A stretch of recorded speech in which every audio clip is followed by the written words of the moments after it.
আসসালামু আলাইকুম, স্টাডি টাইমে তোমাদের সবাইকে স্বাগতম। এই ভিডিওতে আলোচনা করব ক্লাসিফিকেশন অফ নাউন নিয়ে।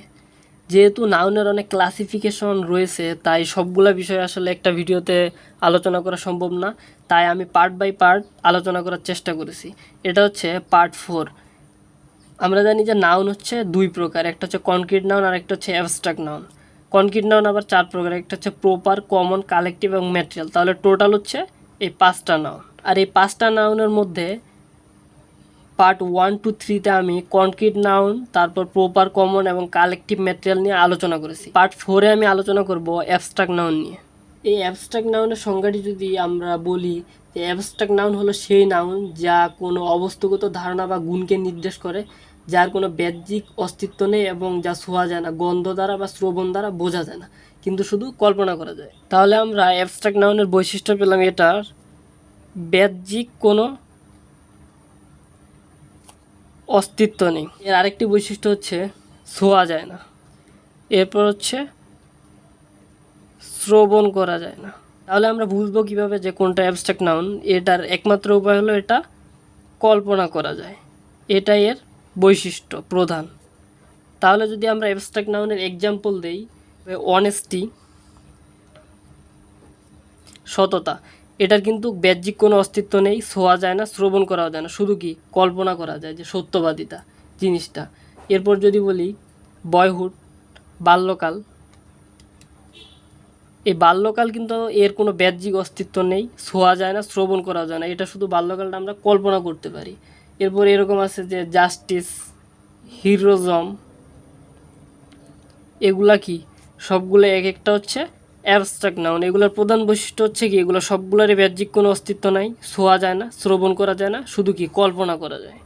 অন্য ওয়ার্ড থেকে অনেকভাবে অ্যাবস্ট্রাক্ট নাউনে রূপান্তরিত করা যায়। যেমন কমন নাউনের সাথে যদি আমরা I S M, hood, Y, ship এগুলো যুক্ত করি, তাহলে সেটা কমন থেকে অ্যাবস্ট্রাক্টে পরিণত হবে। Common, abstract. আমরা যদি বলি কমন নাউন একটি এজেন্ট, অর্থাৎ কি প্রতিনিধি। এজেন্টের সাথে যদি আমরা ওয়াই যুক্ত করি, তাহলে হয়ে যাবে এজেন্সি। তাহলে এজেন্সি হচ্ছে একটা অ্যাবস্ট্রাক্ট নাউন, হচ্ছে প্রতিনিধিত্ব। এটাকে কিন্তু শুধু কল্পনা করা যায়, কিন্তু ধরা ছোঁয়া যায় না।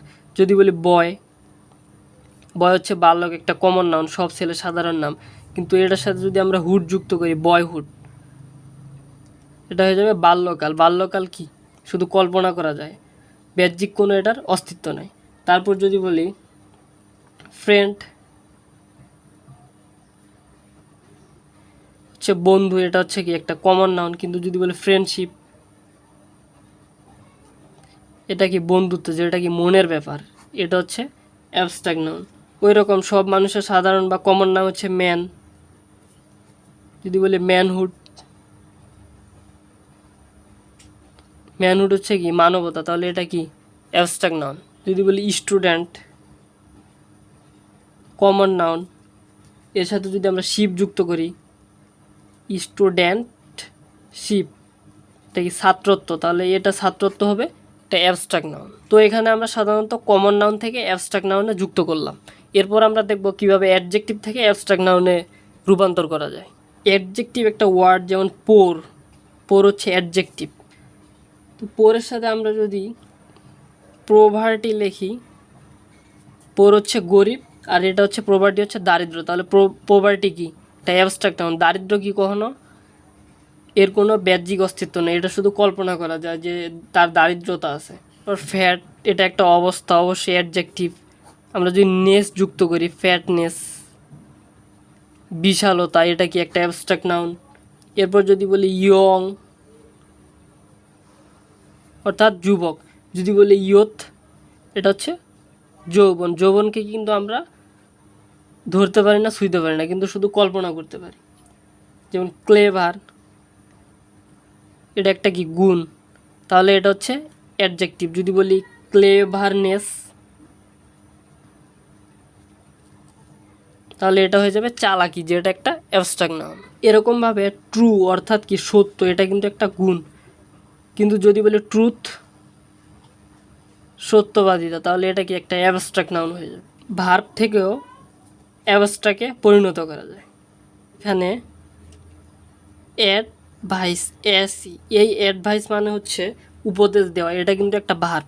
কিন্তু যদি বলি অ্যাডভাইস, এটার মানে হচ্ছে শুধু উপদেশ, উপদেশ দেওয়া নয়, তাই এটা হচ্ছে অ্যাবস্ট্রাক্ট নাউন। কিন্তু এখানে যদি এস থাকে তাহলে সেটা হবে ভার্ব, এটা উপদেশ দেওয়া। কিন্তু যদি সি থাকে তাহলে সেটা হবে শুধু উপদেশ, উপদেশ দ্বারা কিন্তু কোনো ক্রিয়া বোঝাবে না, তাই এটা অ্যাবস্ট্রাক্ট নাউন।